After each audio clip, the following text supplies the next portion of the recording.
దేవుని వాక్యంలోకి వెళ్దాం. మొదటి దినవృత్తాంతములు 28వ అధ్యాయము 9-10 వచనాలను చదువుకుందాం. First chronicle chapter 28 verse 9 and 10. पहला इतिहास 28वां अध्याय 9 और 10वां वचन.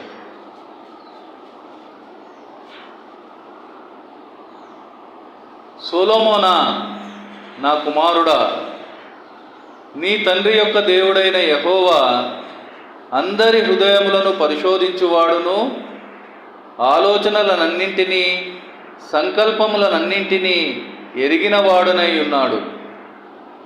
నీవు ఆయనను తెలుసుకొని హృదయపూర్వకంగాను మనఃపూర్వకంగాను ఆయనను సేవించుము. ఆయనను వెతికిన ఎడల ఆయన నీకు ప్రత్యక్షమగును. నీవు ఆయనను విసర్జించిన ఎడల ఆయన నిన్ను నిత్యముగా త్రోసివేయును. పరిశుద్ధ స్థలముగా ఉండుటకు ఒక మందిరమును కట్టించుటకై యెహోవా నిన్ను కోరుకొనిన సంగతి మనస్సునకు తెచ్చుకొని ధైర్యము వహించి పని జరిగింపుము. దేవుడి వాక్యమును దీవించునుగాక. ప్రియ సంగమా, ఈరోజు దేవుడు దావీదు మహారాజు తన కుమారుడైన సొలొమోనును ఉద్దేశించి చెప్పిన మాటలను మన ముందు ఉంచి ఉన్నారు. ఇక్కడ మనం చూసినట్లయితే దావీదు తన కుమారుడైన సొలొమోనుకు దేవుని ఏర్పాటును గుర్తు చేస్తూ ఉన్నారు. అలాగే ఆ ఏర్పాటుకు కారణమైన దేవుణ్ణి గూర్చి తెలియజేస్తూ ఆ ఏర్పాటుకు అనుగుణంగా నడవవలసిన అవసరాన్ని, బాధ్యతను ఉపదేశించేవానిగా మనకు కనిపిస్తూ ఉన్నారు. ఈరోజు ఆ గొప్ప దేవుడు మనలను ఏర్పాటు చేసి ఉన్నారు, బాధ్యతలను ఇచ్చి ఉన్నారు. ఈ మాటలను మనం ధ్యానించుకుంటూ దేవుణ్ణి ఆరాధించుకోవడానికి మన మనసును సిద్ధం చేసుకుందాం, మన హృదయాలను సిద్ధం చేసుకుందాం. మొదటగా మనం చూసినట్లయితే దేవుడు తన పని చేయుటకు చేసిన ఏర్పాటు ఇక్కడ మనకు కనిపిస్తూ ఉంది. సొలొమోను దేవుడు తన పని చేయడానికి చేసిన ఏర్పాటును మనము చూస్తూ ఉన్నాం. మనం గమనిస్తే దావీదుకు అనేక మంది కుమారులు ఉన్నప్పటికీ సొలొమోను పట్ల దేవుడు స్పష్టమైన ప్రణాళిక కలిగి ఉన్నారు. అందుకనే ఆయన సొలొమోనును ఏర్పాటు చేసి ఉన్నారు తన పని నిమిత్తం. అలాగే ఈరోజు మన ఏర్పాట్లో కూడా దేవుడు స్పష్టమైన ప్రణాళిక కలిగి ఉన్నాడు. అందుకనే ఈరోజు మనల్ని ఆయన ఏర్పరిచి ఉన్నారు.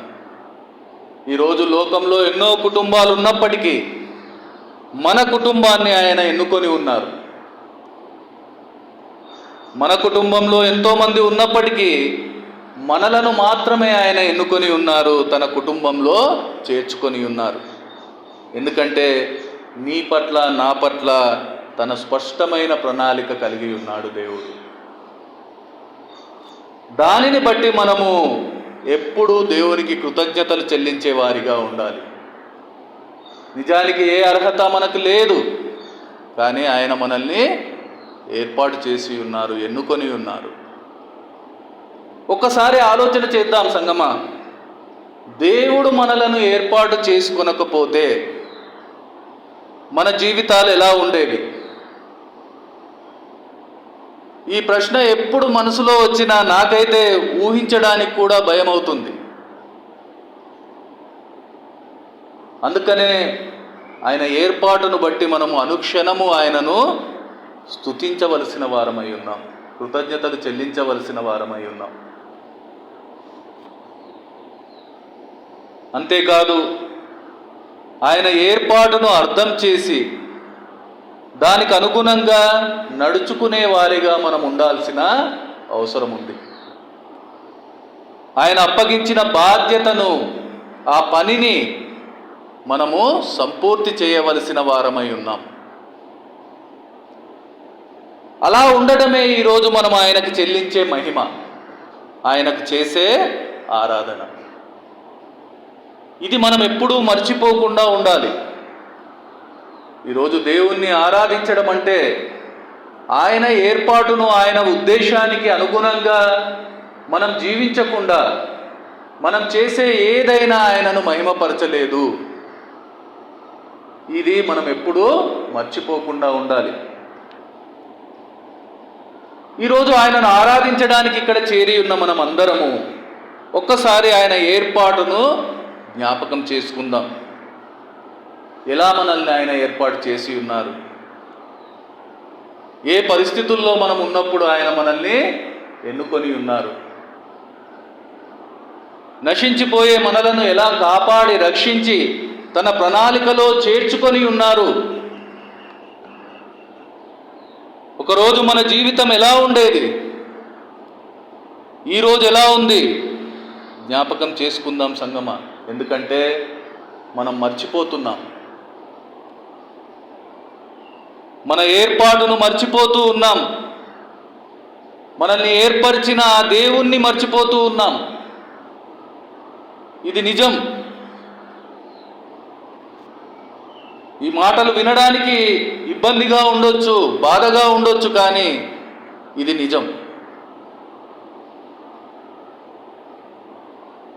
అందరూ తమ తమ పనుల యందు ఆసక్తి కలిగి ఉంటూ ప్రభు యేసుక్రీస్తు పని విడిచి ఉన్నారంటూ ఈ నిజాన్ని దేవుని వాక్యం ఈరోజు కూడా స్పష్టం చేస్తూ ఉంది. ఈరోజు అందరము ఆయన ఇచ్చిన పనిని విడిచి ఉన్న వారిగానే ఉంటూ ఉన్నాం.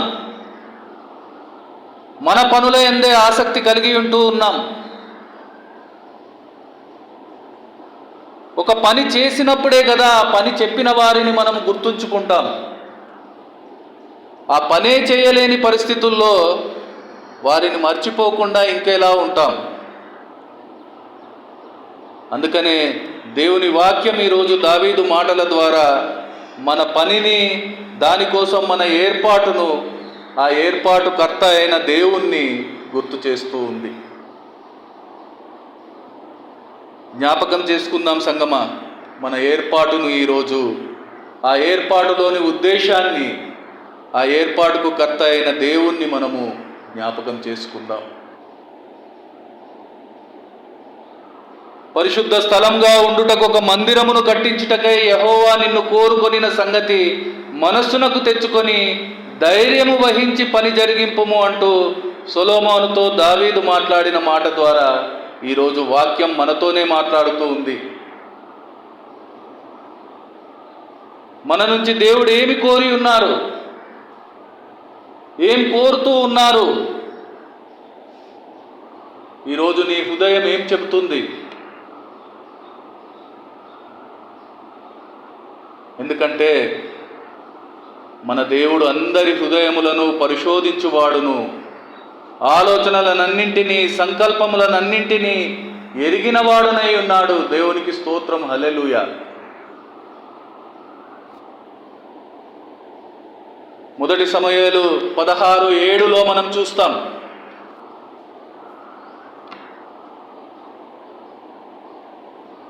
फर्स्ट सामुएल 16:7 पहला समूएल का पत्रिका ग्रंथ 16 अध्याय 7वां वचन. అయితే యెహోవా సమూయేలుతో ఇలాగు సెలవిచ్చెను, అతని రూపమును అతని ఎత్తును లక్ష్యపెట్టకుము, మనుషులు లక్ష్యపెట్టు వాటిని యెహోవా లక్ష్యపెట్టడు. నేను అతని త్రోసివేసి ఉన్నాను. మనుషులు పై రూపమును లక్ష్యపెట్టుదురు గాని యెహోవా హృదయమును లక్ష్యపెట్టును. మనకందరికీ తెలుసు ఈ సందర్భం.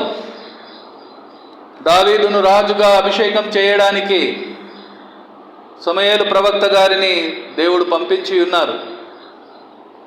అక్కడ సమూయేలు ఆలోచన ఎరిగిన దేవుడు అతని ఆలోచనకు తన ఆలోచనకు మధ్య ఉన్న తేడాను చూపిస్తూ మాట్లాడిన మాట.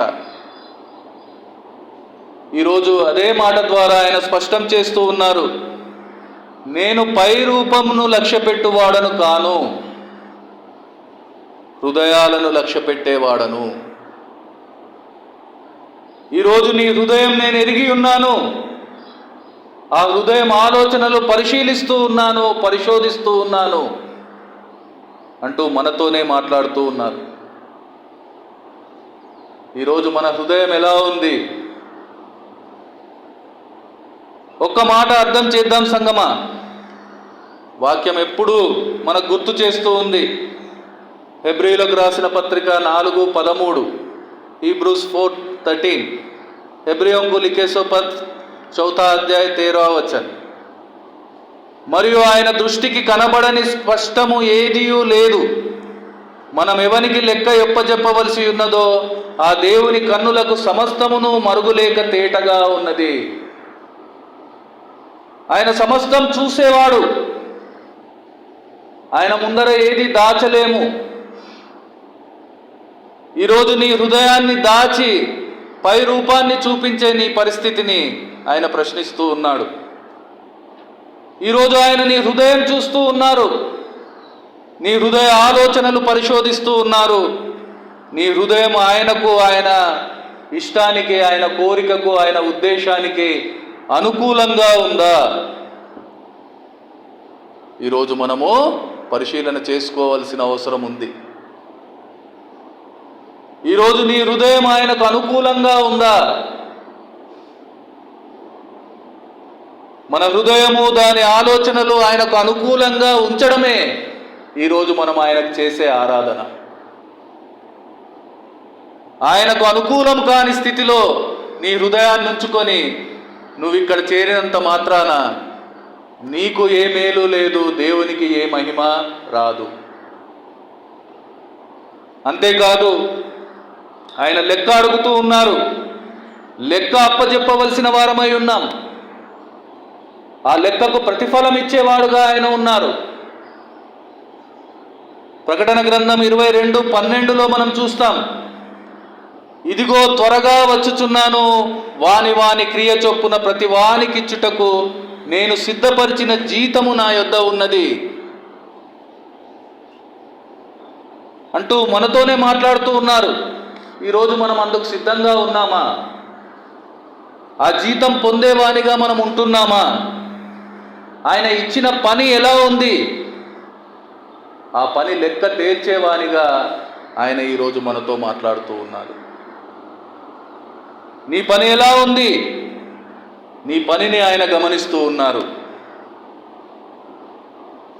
1 కొరింథీయులు 3:12 నుంచి మనం చూస్తే, ఎవడైనను ఈ పునాది మీద బంగారము, వెండి, వెలగల రాళ్ళు, కర్ర, గడ్డి, కొయ్యకాలు మొదలైన వాటితో కట్టిన ఎడల వాని వాని పని కనబడును. ఆ దినము దానిని తేటపరచును, అది అగ్ని చేత బయలుపరచబడును, మరియు వాని వాని పని ఎట్టిదో దానిని అగ్నియే పరీక్షించును. అలాగే ఇంకా మనం ముందుకు చూస్తే, పునాది మీద ఒకడు కట్టిన పని నిలిచిన ఎడల వాడు జీతము పుచ్చుకొనును. వాక్యం స్పష్టంగా చెబుతూ ఉంది. నీ పని ఎలా ఉంది? ఆయన ఇచ్చిన పనిని నీవు ఎలా చేస్తూ ఉన్నావు? క్రీస్తు అనే పునాది మీద నీ ఆత్మీయ గృహం ఎలా కడుతూ ఉన్నావు? ఆయన చెబుతూ ఉన్నారు, నీ పని అగ్ని చేత పరీక్షించబడుతుంది. ఆ పరీక్షలో నీవు నీ పని నిలబడగలిగినప్పుడే నేనిచ్చే జీతం నువ్వు పొందుకుంటావు. సంగమా, ఆ జీతం పొందే పని మాత్రమే దేవుణ్ణి ఆరాధించగలుగుతుంది. ఇది అర్థం చేద్దాం. ఎందుకంటే ఇది అర్థం చేసిన జీవితం నిజంగా ఆయనను తెలుసుకుంటుంది. ఆ జీవితం మాత్రమే ఆయనకు హృదయపూర్వకంగా, మనఃపూర్వకంగా ఆయనను సేవిస్తుంది, ఆరాధించగలుగుతుంది. అంతేకాదు, ఇంకా మనం చూస్తూ ఉన్నాం, మనం చదివిన వచనంలో, ఆయనను వెతికిన ఎడల ఆయన నీకు ప్రత్యక్షమగును, నీవు ఆయనను విసర్జించిన ఎడల ఆయన నిన్ను నిత్యముగా త్రోసివేయును. ఇక్కడ ఒక నిజం మనం మాట్లాడుకుందాం. మనకు ఏది కావాలనుకుంటే దానికోసం మనం వెతుకుతాం, దానికోసం ప్రయత్నం చేస్తాం, దాన్ని పొందే వరకు ప్రయాసపడతాం. ఇందులో ఏ సందేహం లేదు కదా. కోరుకోని దానికోసం, మనకిష్టం లేని దానికోసం మనం ఏ ప్రయత్నం చేయము, ఎక్కడ వెతకము, ఏ ప్రయాస పడము. అలాగే వాక్యాన్ని అర్థం చేద్దాం. ఈరోజు నిజంగా నువ్వు ఆయనను కావాలనుకొని, నిజంగా ఆయనను ఇష్టపడి కోరుకొని వెతికితే ఆయన నీకు దొరుకుతారు. నీవు వద్దనుకుంటే ఏదో మొక్కుబడిగా ఆచారంలా నీవు ఆయనను వెతికితే ఆయన నీకు దొరకరు. అంతేకాదు, అలా వెతికితే ఆయన నీ వైపు చూడను కూడా చూడరు. నువ్వు ఆచారంలా మొక్కుబడిగా నామమాత్రంగా ఆయనను వెతికే ప్రయత్నం చేస్తే ఆయన నీ వైపు చూడనే చూడరు, నిన్ను విడిచిపెడతారు. వాక్యంలో స్పష్టంగా రాయబడి ఉంది, ఆయన నిన్ను త్రోసివేస్తారు అని. ఈ మాటలను మనం అర్థం చేయవలసిన వారమై ఉన్నాం. ఈరోజు మన వెతుకులాటను ఒకసారి మనము గమనించవలసిన వారమై ఉన్నాం. మనం నిజంగా దేవుణ్ణి వెతుకుతూ ఉన్నామా? ఇష్టంగా, కావాలని ఆశతో వెతుకుతూ ఉన్నామా? ఆచారంలా మన ఆత్మీయ జీవితాన్ని కొనసాగిస్తూ ఉన్నామా? కీర్తనల గ్రంథం 27:8 కీర్తనాకారుడు చెబుతూ ఉన్నాడు, నా సన్నిధి వెతకుడని నీవు సెలవీయగా యెహోవా, నీ సన్నిధి నేను వెతకదనని నా హృదయము నీతో అనెను. ఇక్కడ కీర్తనకారుడైన దావీదు హృదయం దేవుని మాట వింటుంది, ఆయనను వెతికేదిగా ఉంది, ఆయనతో మాట్లాడేదిగా మనకు కనిపిస్తూ ఉంది. ఈరోజు ఆయన సన్నిధిలో చేరిన నా హృదయం నిజంగా మాట్లాడుతుందా దేవునితో? లేదంటే నీ నోరు మాత్రమే ఇక్కడ మాట్లాడేదిగా ఉంటుందా?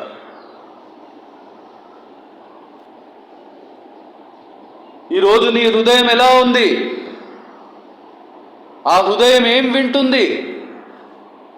ఆ హృదయం ఎవరిని వెతుకుతుంది? ఎవరిని చూస్తుంది? ఏం మాట్లాడుతూ ఉంది? సంగమా, ఆలోచన చేయవలసిన వారమై ఉన్నాం. ఎందుకంటే దేవుని మాట వినే హృదయం ఆయనను వెతుకుతుంది.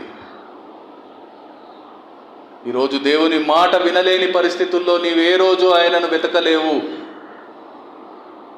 ఆయనను వెతికే హృదయం ఆయనతో మాట్లాడుతుంది. ఆయనతో మాట్లాడే హృదయం ఆయనను కనుగొంటుంది. ఆయనను కనుగొన్న హృదయం ఆయన ప్రత్యక్షతను అనుభవిస్తుంది. ఆ ప్రత్యక్షత అనుభవాన్ని పొందిన జీవితం ఆ గొప్ప దేవుణ్ణి ఆరాధిస్తుంది. ఈరోజు ఆ అనుభవం నీలో నాలో ఉందా? ఈరోజు దేవుడు మనతోనే ఉన్నారు, మనతోనే మాట్లాడుతూ ఉన్నారు, మన హృదయ స్థితిని గమనిస్తూ ఉన్నారు. మన హృదయాలను లక్ష్య పెట్టేవారిగా ఉన్నాడు ఆయన.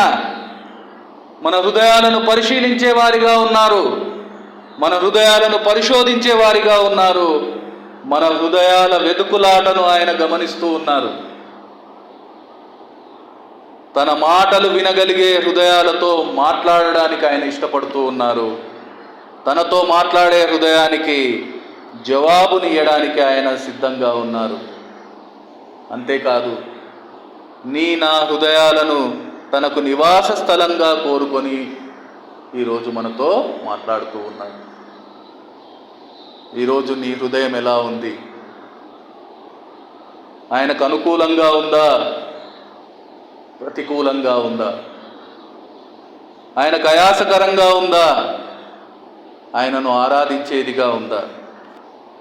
నీ హృదయం ఎలా ఉంది? ఆత్మ పరిశీలన చేసుకుందాం సంగమా, ఆరాధన చేసుకుందాం.